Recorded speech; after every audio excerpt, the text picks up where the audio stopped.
Yeah, thank you for inviting me to give two talks. So I gave this the title Equivariant Thom spectra 2, but maybe the more appropriate title would be Equivariant chromatic homotopy theory. So last time I talked about MOG, MUG, and I said they have two forms. They have a geometric and a homotopy theoretic form. And today will only be about the homotopy theoretic MU, and also only for abelian groups A. So the fix A is going to be an abelian group. And I want to start recalling the universal property of the coefficients of the equivariant MU from last time. So let me make the following definition. So a global group law is a functor, say x, and I will just have it be defined on tori. I will say a few words about this later. This is the cleanest setup to commutative rings. And then together with the chosen class, E tau, so this corresponding to this Euler class for the tautological character that we talked about last time. So this will be an element in the evaluation of the functor x on the circle group S1. That's my notation for S1. And it needs to satisfy one condition. This also saw last time, that for every torus A, I can now pull back this class E tau to here. So I'm just using the functoriality in tori. I have a projection map from A times T to T, so I can pull back this class.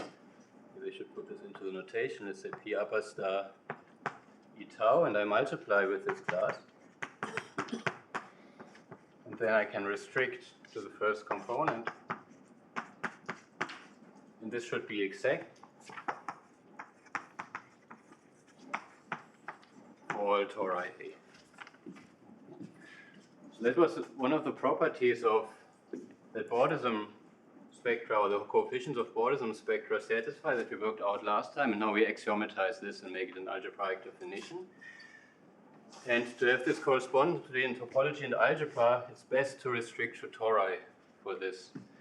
And so I'll say a few more words about this later. But that's the definition of a global group law, and then last time we saw that the assignment that sends A to the homotopy groups of MUA, together with this actual Euler class that we defined. This is universal, an initial object in this category, so it's an initial global group law.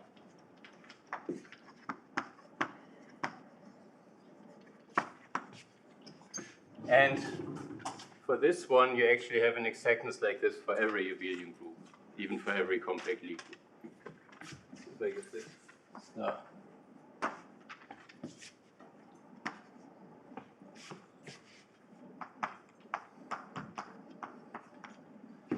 Is exact for every A. So in that case, I mean, this is of course defined not just for tori, but for all abelian groups, even for all compact Lie groups, and then we have exactness there. In general, on the algebraic side, one has to be a bit careful, for say to extend a functor like this to all abelian groups. So you want to define it on CP. What you want to do is take the value at the circle group and then divide out by the Euler class of the pth power of the tautological representation. And this only works well if this Euler class is a regular element. Otherwise, you should pass to a derived setting or something. So the cleanest way is to just have this be set up for tori.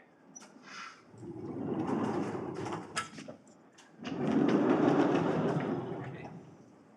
That was the universal property I presented, and now I want to relate this to Wilhelm's old theorem. So how does this relate to the homotopy groups of just non-equivariant MU being the Lazard ring?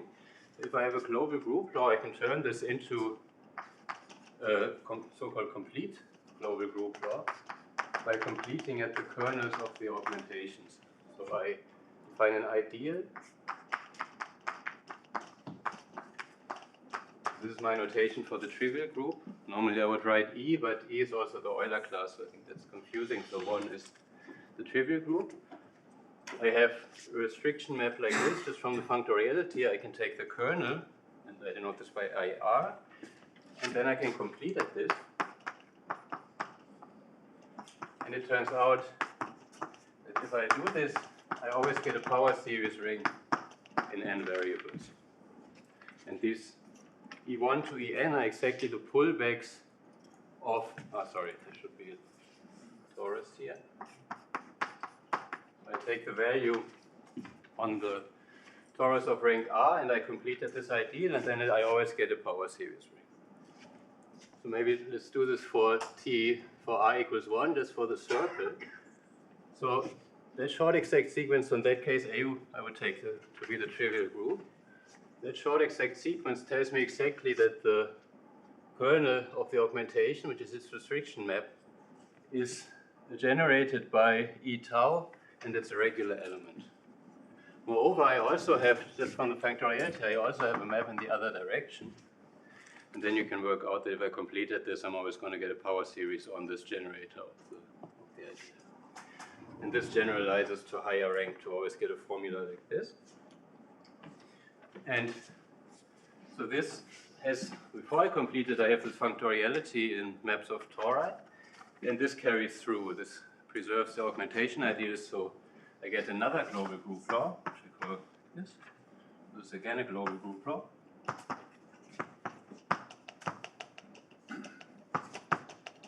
But now it's sort of complete. Okay.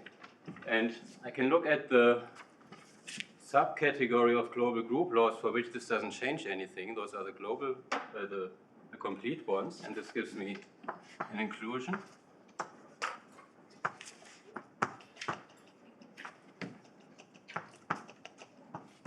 Inside all global group laws. And I've also explained that there exists a completion functor in the other direction, so this inclusion is a left adjoint. And now I claim that the subcategory of complete global group laws is just equivalent to formal group laws.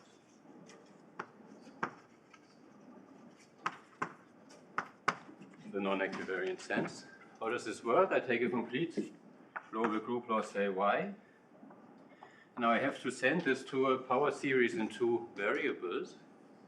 So if I evaluate Y on the two torus, I get a power series. I get the power series ring in two variables. Now I need to give a specific element, and I take the Euler class for the multiplication map on the two torus. This is an element of Y of 1, say E1, E2, which is isomorphic to this completion because I was assuming it's complete. Okay. And then, so the claim is this is actually formal group law, so it's associative, commutative, and so on. And that all follows from the functoriality of Y in maps of tori. And I'm also claiming that actually this single class determines the whole functoriality. And that's closely related to what Mike talked about in the first talk. So you have the functor satisfying a form of a Siegel condition, and then it's really only encoding the multiplication map. Okay, so you have inside this category of global group laws, you have the complete ones. They're just the formal group laws. If I take an initial object in here, I can complete it, and I must get an initial object in here. And this completion does not change the value at the trivial group. So that tells me that the value of the trivial group of the initial global group law must be the Lazard ring in the usual sense. And so in this sense, this statement here sort of generalizes Quillen's theorem on the homotopy groups of mu being the Lazard ring, but as I said last time, this is input to the proof of this. It's not an independent proof. Okay. So that's the comparison with non-equivariant formal group laws. There's also equivariant formal group laws. So more generally, you can do the following. So now A is, again, an abelian group.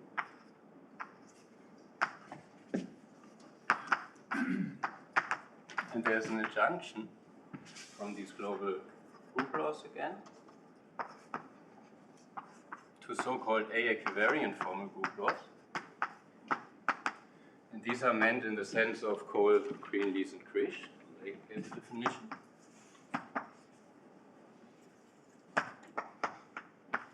And then I also want to mention and recommend a paper by Nick Strickland called Multicurves, which sort of develops the algebraic geometry of these objects. Let me also put Strickland. There's a junction like this. And so what does this do? Start with a global group law here. So I don't want to spell out in full detail what an A-equivariant formal group law is, but I sort of want to try to give you an impression by saying what this functor does on a global group law X. So first, to define an A-equivariant formal group law, I have to give a coefficient ring, like I have to do for the non-equivariant formal group law, and that coefficient ring is just the evaluation of X on A. So to make sense of this directly, I guess here we have to assume that A is a torus. With the definition I gave, you can also make sense of it more generally. So the coefficient ring will be X of A, and then I need a ring which takes the role of the power series in the non-equivariant case. And so if you remember from this definition, to get the power series, I evaluate it on T and then complete it. Now in this case, we evaluate at A times T and complete in a different way. We do not complete at the sort of the augmentation ideal here. This is a more complicated completion. And so what kind of completion is it? So first, what is the functoriality here? We have a canonical map from here to here, given by the inflation along the projection from A times T to A. But we have more than one canonical map in the other direction, because so more than one augmentation. If I want an augmentation, I should probably, so to give a map from here to here, using the functoriality, I have to give a homomorphism from A to A times T. If I want it to be an augmentation, the first component should be the identity. But in the second component, I can really take anything I want. So I have an augmentation for every map from A to T, in other words, for every character. So here I have more than one map, if you know the theta of V, depending on the character V. From A to T,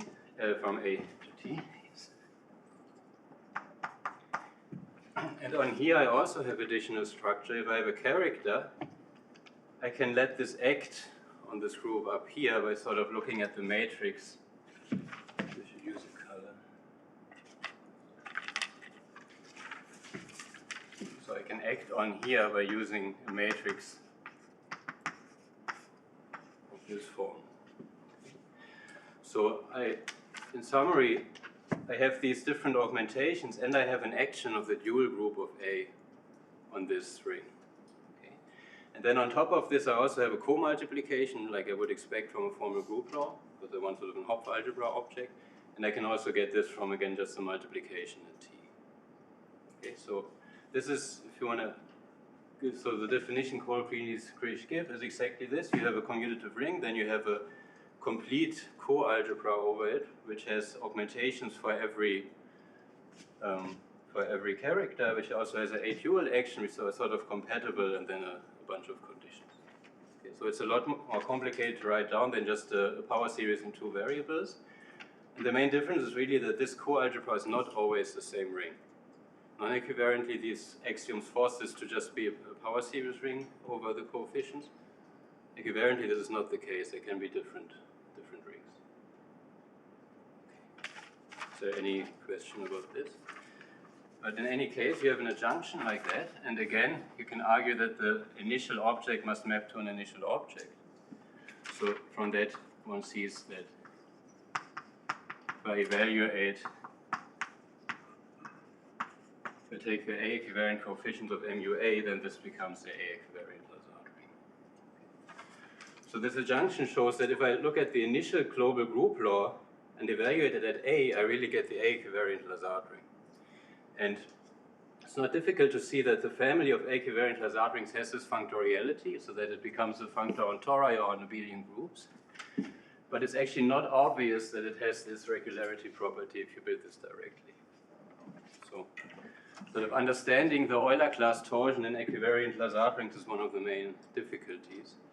And if you look at them individually, it's not clear that which Euler classes are regular. If you look at it from the global perspective, then you get this as a corollary. And so I would argue that it's really sort of two different universal properties which are connected, but in some instances one is useful, in some instances the other is useful. For example, if I want to understand what the geometric fixed points are, which I can model algebraically by inverting Euler classes, then the global perspective is not as useful, because if you invert Euler classes, if you take geometric fixed points, you lose the global structure, you don't have all the restriction maps anymore. In that case, it's better to work at a fixed group. Any questions about this? Okay, so now I want to turn more to chromatic homotopy theory, and for that we need to not only to understand the coefficients of mu, but also the co-operations on this. And there's different ways to understand this. Maybe the simplest way is, more generally, one can show that if I look at the functor that sends A to the equivariant homotopy of an n-fold smash power of MUA, and this now has not just one coordinate, but it has n coordinates. Because I can use the canonical coordinate on every MUA and push it forward to here. So this is naturally a functor together with n classes, and it's again the initial object in this category. The initial global group law with n, let's say, so strict coordinates. There's one condition. So any two coordinates in a global group law will differ by a unit, and one wants that unit to be restrict to one at the trivial group. That's an analog of asking for a strict isomorphism for formal group laws rather than just an isomorphism. Okay, and if now you can use the functoriality. So in the end, we want a Hopf algebraic structure, and you can get this from here by just seeing you have a natural sort of source and target map by picking out one of the coordinates. You have an identity map by just taking the coordinates twice, and so on. So the upshot is that you get a functor to flat Hopf algebraics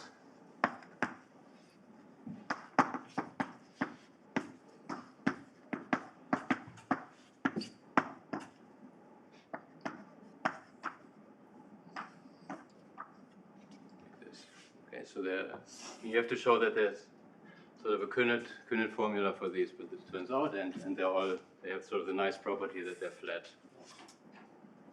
And from these you can pass to pre-stacks first, and then to stacks. Get the stack of A equivariant formal groups that Jeremy mentioned. So these are the sort of stacks we want to understand and use to study A equivariant stable homotopy theory. And the first thing one notices, and that was already mentioned by Jeremy several times, if I do the same thing for geometric fixed points,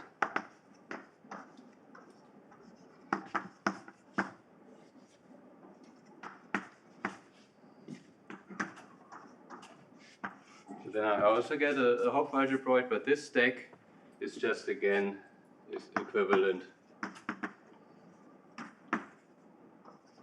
to just a modular stack of non-equivariant formal group laws. So Jeremy said this is sort of an inefficient presentation of that stack, but nevertheless it's a presentation. Okay. So that.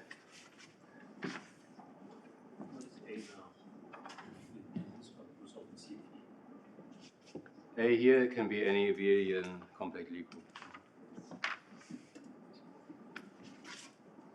I mean, I think this is probably even true for every compact Lie group. Right? Do you agree?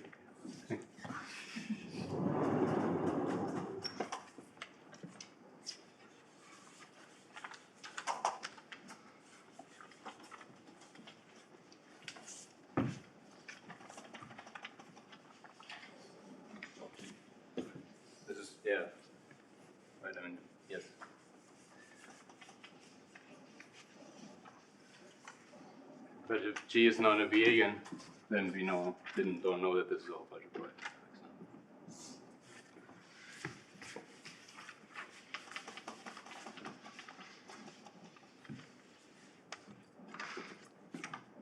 so we have this geometric fixed point Hopf algebroid, and we have canonical map from the homotopy groups to the geometric fixed point homotopy groups. And in fact, we have a bunch of these maps because we can take the geometric fixed points at all the closed subgroups. So we get maps for every closed subgroup. We have a map of Hopf algebroids.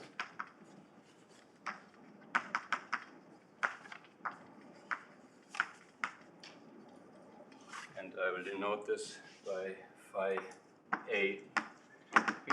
So going from pi star A mu A, we can first restrict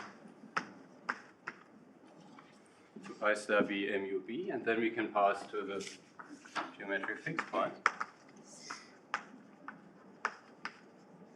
And this composite is denoted by phi AB, and the target is always essentially just a non-equivariant Lazard ring, presents the same stack. And so this will be the main tool to understand the stack of equivariant formal group. Okay. So from now on, I p-localize. So I work in the p-local category to make the formulas simpler. And I recall a bit of non-equivariant homotopy theory. Some was mentioned in Wessner's talk. There are ideas In generated by elements called V0 up to Vn minus 1 inside the Lazard ring, which is pi star mu. V0 is the element P. And so this is usually written this way, but the elements Vi are not unique. So Vn becomes unique up to a sign modulo In. But before a quotient out by n, there's different choices, and some are useful they're useful for different purposes. So Vn is unique up to a sign.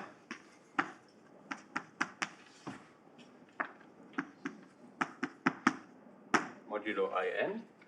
And so why are these ideas In important?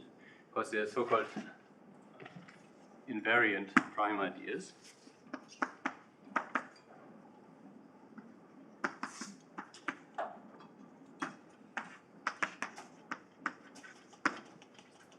So what does invariant mean? There's different ways to say this. Maybe the simplest is to say that it is a sub-co-module in the Hopf algebroid sense.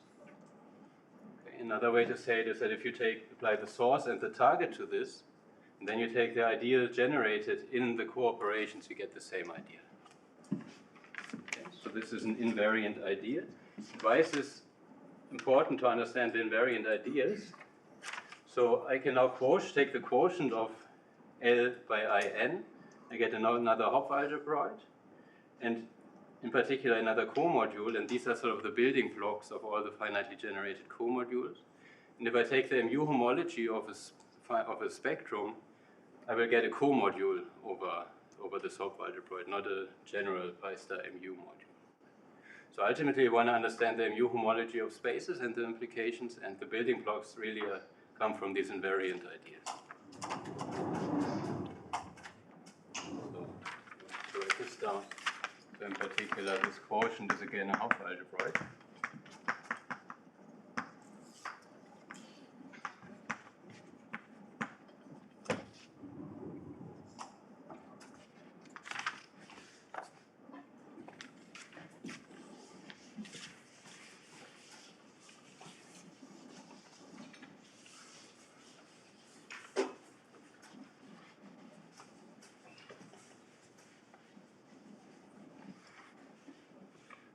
And Landweber and showed, and probably the name Mogawa should be there too, that these are actually all the invariant prime ideas.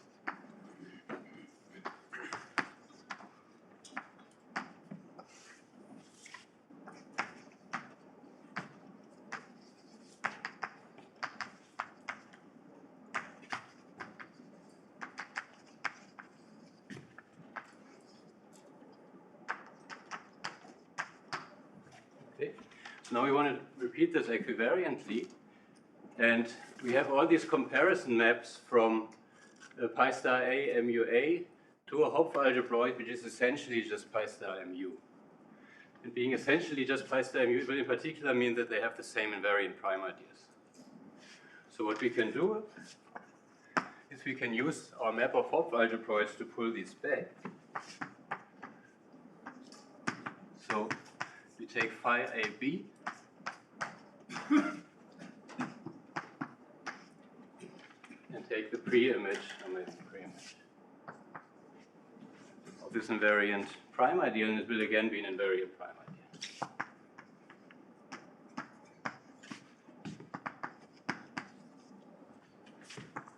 This time inside. Right, so the notation is we had to choose that closed subgroup B. So this is here, we had to choose the height. And then we also sometimes want to remember what the top group is, because of course B can be a subgroup of many different groups. Okay. And the theorem of Lennart is that these are all the invariant prime ideas.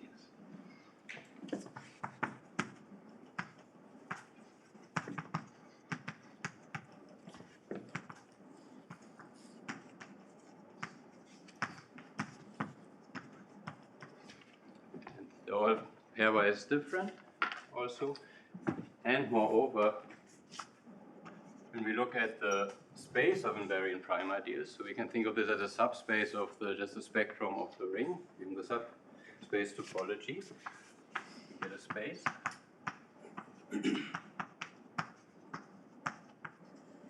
You could also think of this as sort of the space associated to the moduli stack of A equivariant formal groups. So like the coarse moduli space is a space of points. That's a way to associate a space to a stack, and doesn't always agree with the space of invariant prime ideas for presentation, but in this case it does. So this is the same, and moreover this is also homeomorphic to the Balmer spectrum of compact A spectra.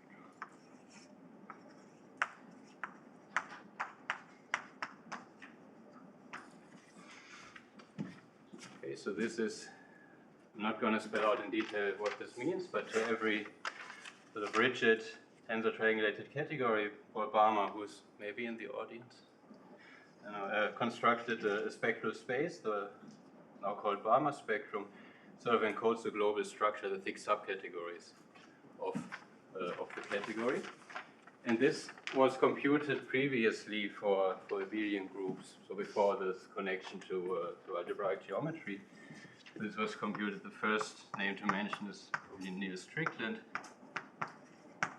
then Paul Balmer, Baron Sanders, who's also here, and then a list of other names for the other groups. So Strickland and Balmer Sanders did this essentially for CP, and then a bunch of other papers. This was done for all abelian compact Lie groups. And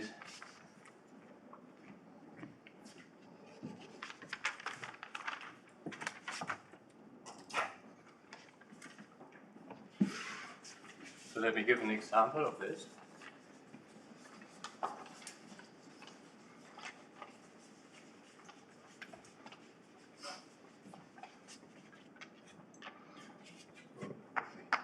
Down the space for A equals CP. So what are the invariant prime ideas indexed over? So here n is just a non-equivariant height that goes from 0 to infinity. And B ranges over the closed subgroups. For CP there's only two, the trivial group and CP. So the space consists of two towers. There's one for the trivial group, one for CP. And now the interesting part is the topology on that space. So as I said, it's sort of boring. We just have the non-equivariant answer and then one tower for every closed subgroup. And the interesting part is the interplay between the towers. So to define the topology or to explain the topology on this, it's enough to explain the closure of the points, because every closed subset will be a union of this. In this case, one can show. So, and the closures of the points are just the containments between the ideas. So on the algebraic side, as I go up, these ideals get larger. So the closure of this point, for example, would be all the points above it in this tower and nothing in this tower. And we have the same here also.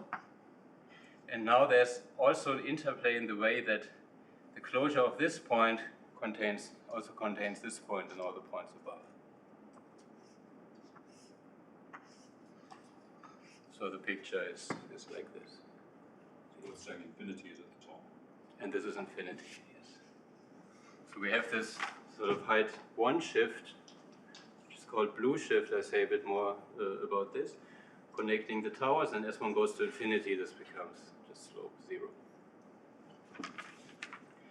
So this space arises both on this algebraic side and on the stable homotopy side. So if classical chromatic homotopy theory, you have the stratification by height, which is linear stratification. If you do this CP equivalently, that's the space you have to work over.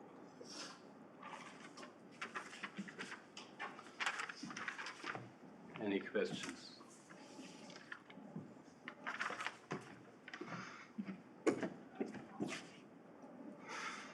Okay, so then one more thing. So I talked about invariant prime ideas. One can also talk about invariant elements. What does this mean?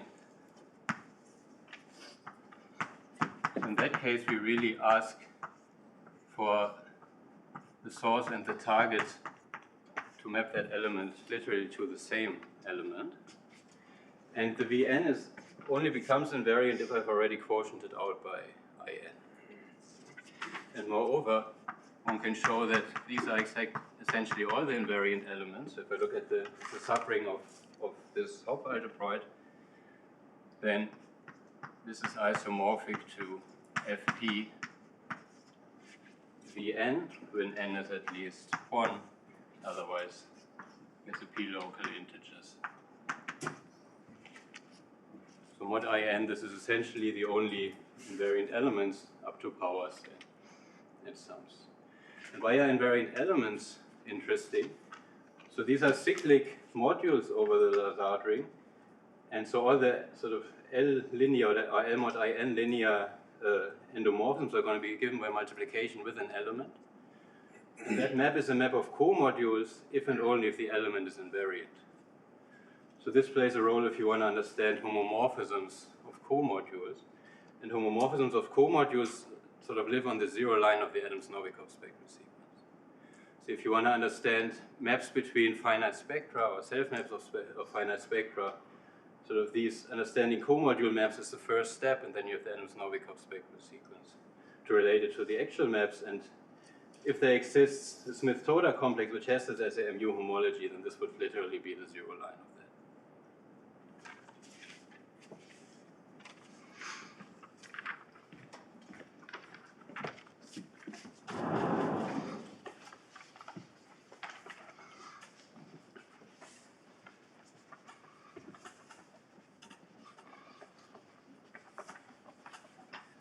For the remainder of the time, I will talk about equivariant lifts of these classes Vn, which I think are very interesting properties. And the first one appeared in Jeremy's talk. We now talk about equivariant lifts of the elements Vn. And I start by discussing in detail V0. I use this blackboard V0, and this will be an element in pi star t MUT. And for the construction of these elements, this perspective via short exact sequences is very useful. This would be more difficult to construct, just working over a fixed group. So we use the short exact sequence that we have for that group.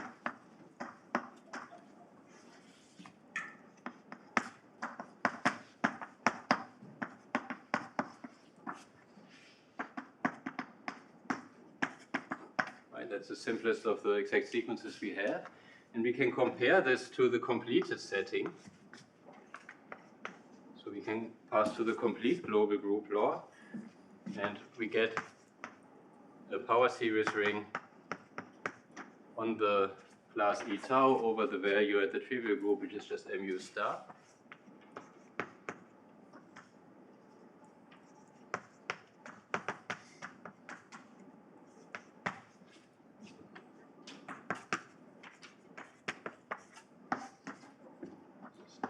quality. Okay, so what we start with is the element E, now tau to the P. So I have the Pth power map on the circle, and I can use that to pull back my Euler class for the tautological character. In other words, I look at the Euler class for this Pth power map character.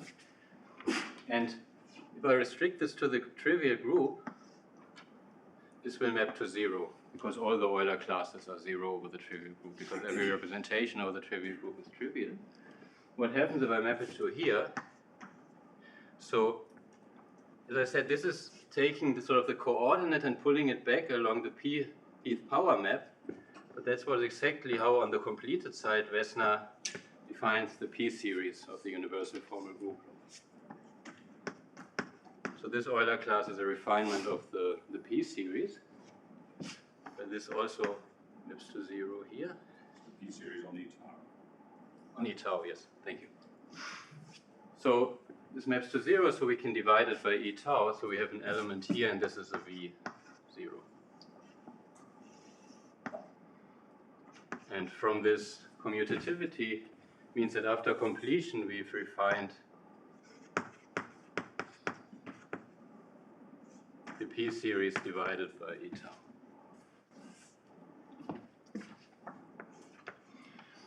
Okay, so that's the definition, and so there's a slide. I think for Jeremy's purpose it doesn't matter, but for the invariant element purpose, there's a slide. We can do this slightly differently. So this is sort of defined as E tau to the P modulo E tau, but in the end we want an invariant element, and the Euler classes are not going to be invariant elements, because the Thom classes are not invariant elements. So what we actually do is we take the pre-Euler classes and do the corresponding quotient there. And this now moves it away from integer degrees. So now we live in tau minus tau p. So this is now RUT graded homotopy. And this is now an invariant element. So the pre-Euler classes are invariant because they come from the sphere. The Euler classes are not generally invariant. And that's maybe a bit surprising on the one hand side, because you have all the Thom isomorphisms here, it seems that you can only work over the integer graded homotopy groups, right? Because every ROG grading, you have a Thom class to move it to integer grading. But you lose, if you do this, you lose a lot of the invariant elements. Because multiplying with the Thom class makes invariant elements non-invariant. So if you want to understand the invariant elements, we have to keep this extended grading. And this will later correspond to, if you want to understand the periodic self-maps of finite G spectra, then if you want to see all of them, we have to use representation sphere shifts and not just integer shifts, which maybe is not so surprising. Okay. So this is the V0, and then you put V0 bar to be the restriction to Cp of this, and now it lands in degrees of one of the generators minus epsilon, because tau to the p becomes trivial. Now I want to show some properties of this class.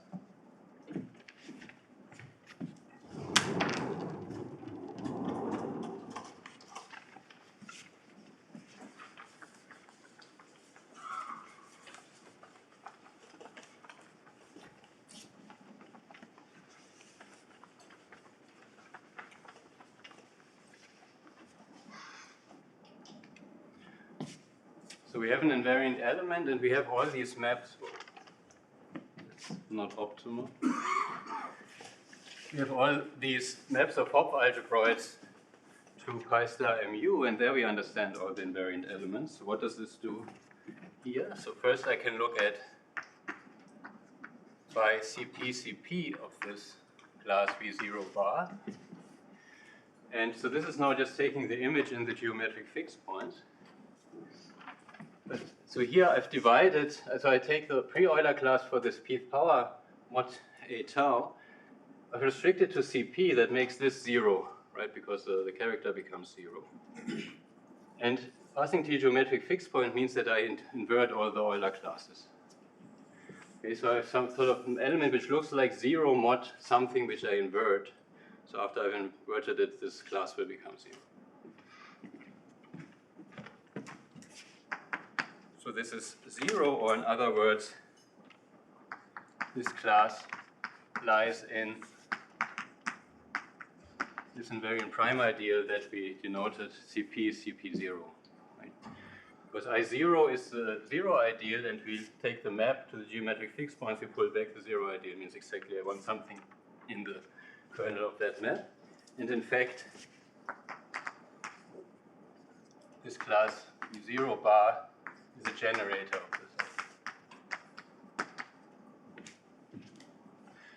And one can also say something about the ideal generated by V0 itself, which Jeremy talked about.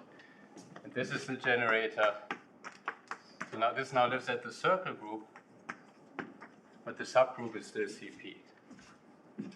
It's one of the invariant prime ideals for T. I first pass to CP and then to geometric fixed points, and this class generates. So this Nygård completion that Jeremy talked about is sort of completing at one of the invariant prime ideals in by star T mu T. Can I just clarify one thing? Yes. Originally I thought when we passed through stacks and so on, we'd always work with the Z graded rings. Are we now secretly all the time working with R over A graded rings? Well, I mean, for this you don't really have to pass to stacks, right? So this is now IUA graded Hopf algebra. Okay. But in the end you probably extended want to. grading all the time. Yeah. And will all relevant classes always only live in RU degrees? Or? Well, it depends. I mean, what is a relevant class?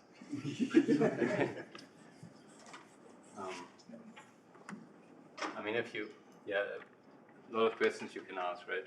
And if you look at the periodic, like the asymptotic behavior, then RU is certainly enough.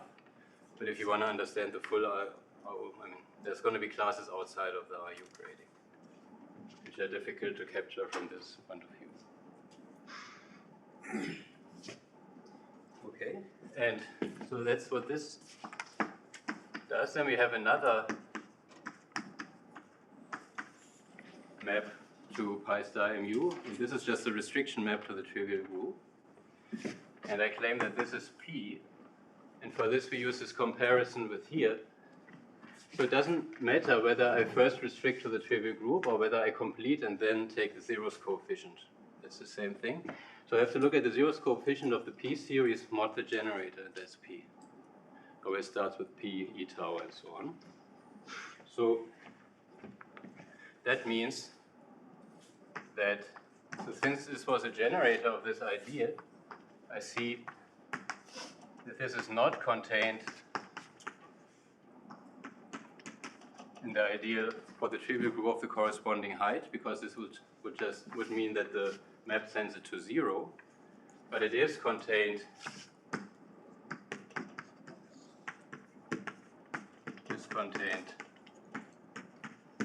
in height 1. And that's exactly this arrow that you see here. So you go from height 0 at the group CP to height 1 at the trivial group.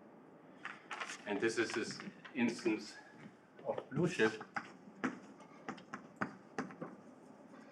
Sort of incarnates in a lot of different ways that are related.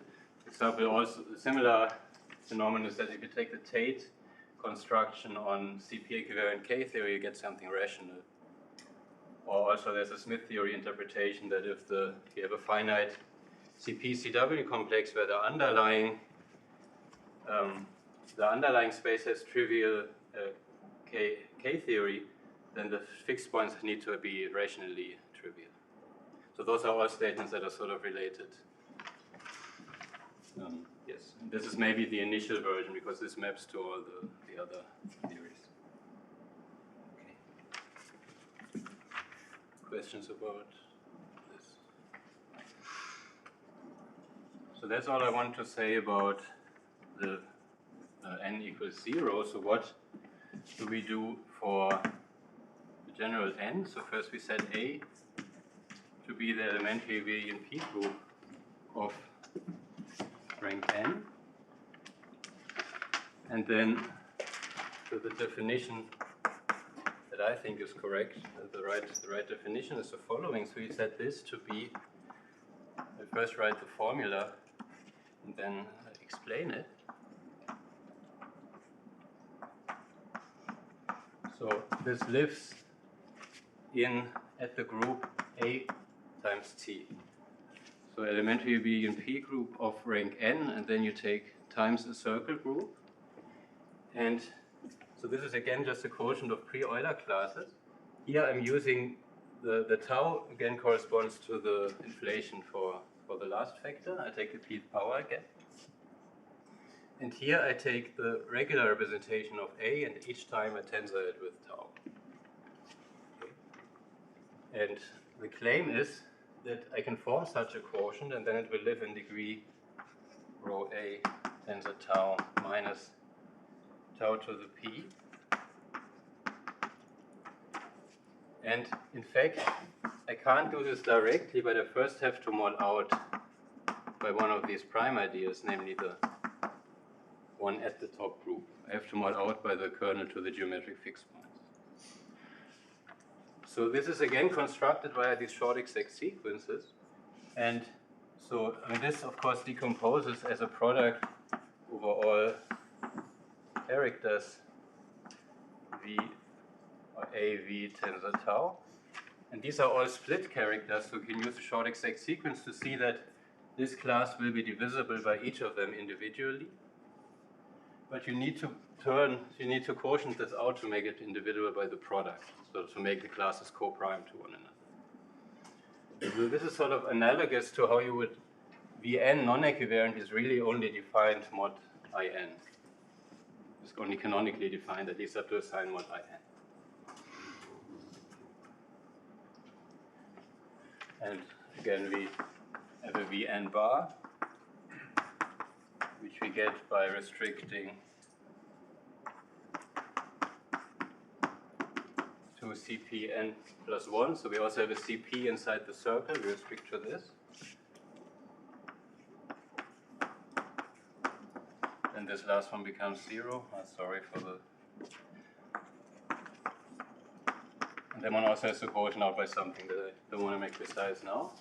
So it's maybe the degree is maybe a bit strange that one ends up with. Note that if you restrict to A, so if you restrict once further, then you just land in the reduced regular representation. And then the element becomes fully invariant under automorphisms of A also. And for a lot of purposes, these restrictions will be enough, but to understand the full setting, you need this more general class. If you did this for V0, you would just be restricting to the trivial group. It's not enough information. But for some purposes, it's enough to go back to A.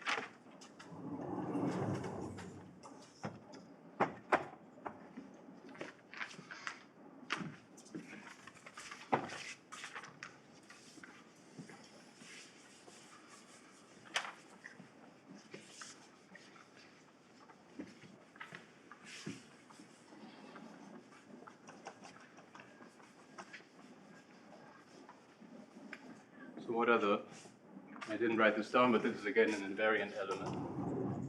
I note that this is again a Hopf algebroid because I've modded out by an invariant prime idea.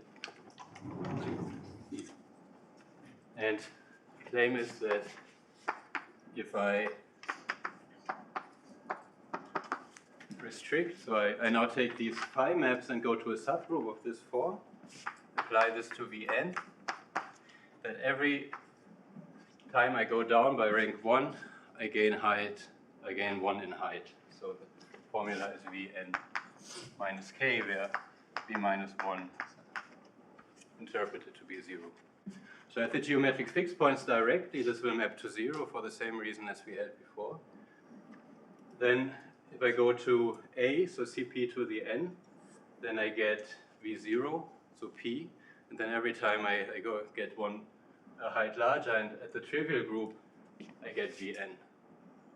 Sort of implicit in this statement is also that if I restrict this invariant prime ideal to the trivial group, then I get In.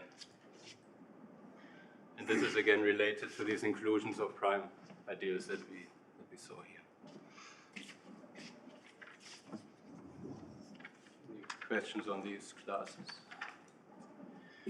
And so I want to close with the theorem on work in progress with Robert Berglund, Ishan Levy, and Leonard Meyer. So first of all, if we look at elementary BMP groups, so I mean, you might ask, why am I only looking at elementary BMP groups? I think all the other interesting classes will be pullbacks from these classes via maps to elementary BMP groups. But the statement here is easier to formulate for elementary BMP groups, so I will do just this.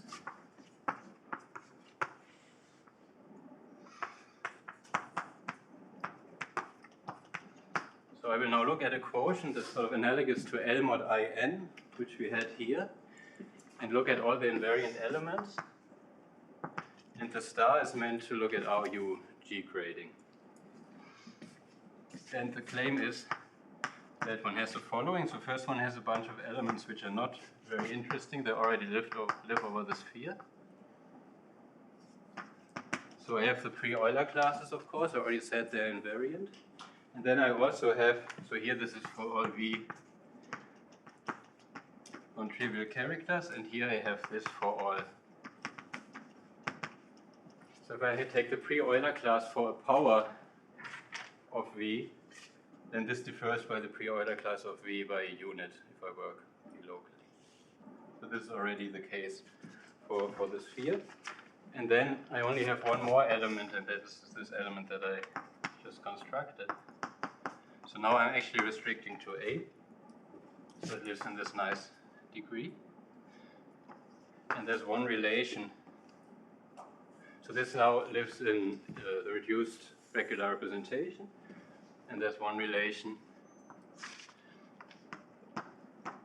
that if I multiply this with the pre-Euler class for this representation, one gets P. Okay. And so the similar formula, so you can also take a K here, and then you would get an analogous formula. Here you would have an FP. This relation would go away, and then you would have to take the restriction of a larger Vn as a generator. So in this sense, this verifies the definition of the Vn because it's really the sort of unique indecomposable element that we have here that is invariant.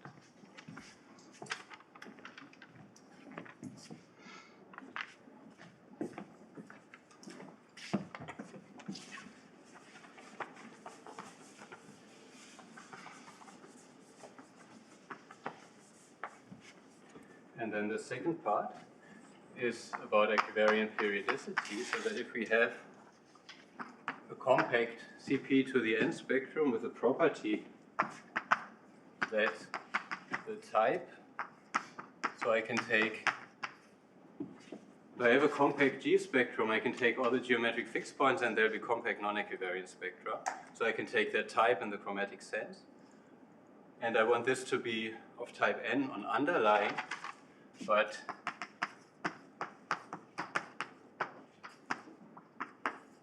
should be 0 on geometric fixed points.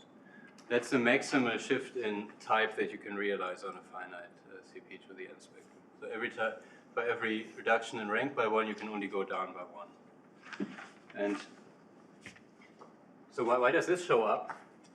Because another way to say this is, so this is equivalent to the support of the mu homology being the closure of this ideal that we've modeled out by. So support now in the sense, I guess you take it from a stack perspective, or you localize at the ideals and see when it becomes 0. You could also think of this as support in the Balmer spectrum, the point of view. And the claim is that there exists the self-map. So there exists some M and N. And the self-map of the form, so some multiple of the reduced regular representation which lifts this class Vn on mu homology. So such that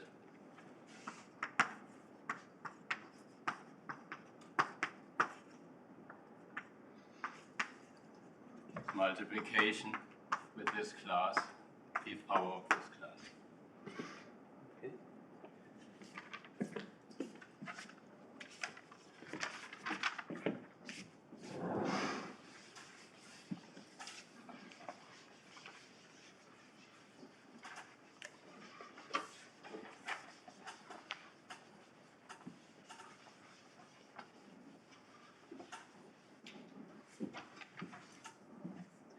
So CP to the n, equivariant map.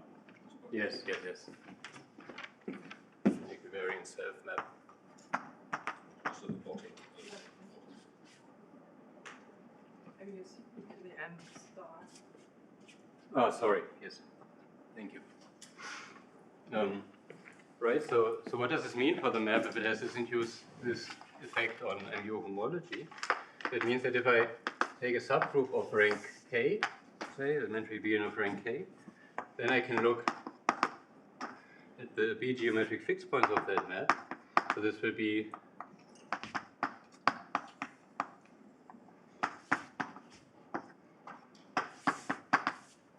a map of this form. So geometric fixed points I can pull in, and now I have to compute the the fixed points of the reduced regular representation here. And what one gets is an S, so the K, sorry, this should have been an M. M pulls out. Then you have P to the N minus K minus 1. And this is a Vn minus K self-map.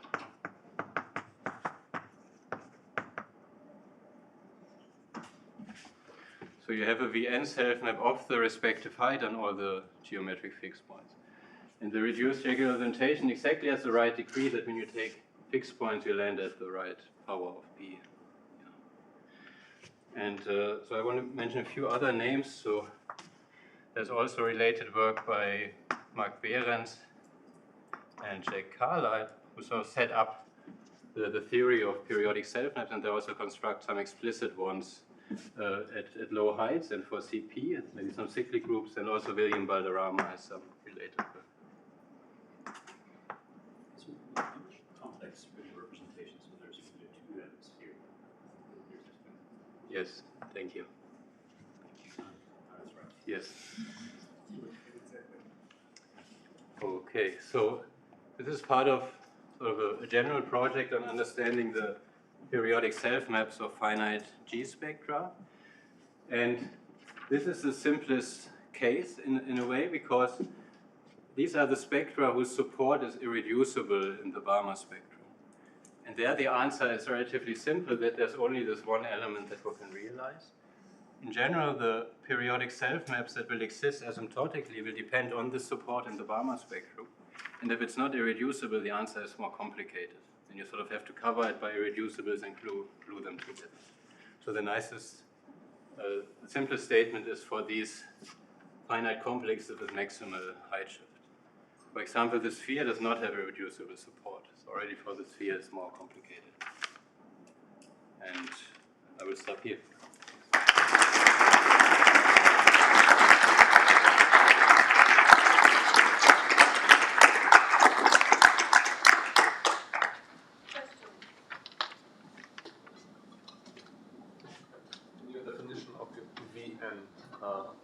You use that you knock out by the ideal of degree 0. Is that a special feature of this Vn being the same as the rank? Yes. So non-equivariantly Vn would be like a height n element, but its sort of origin is really a height, I guess, -1 element even at this group, rank n plus 1, I guess.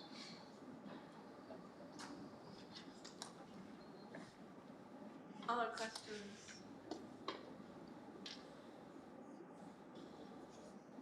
Then let's take Markus again.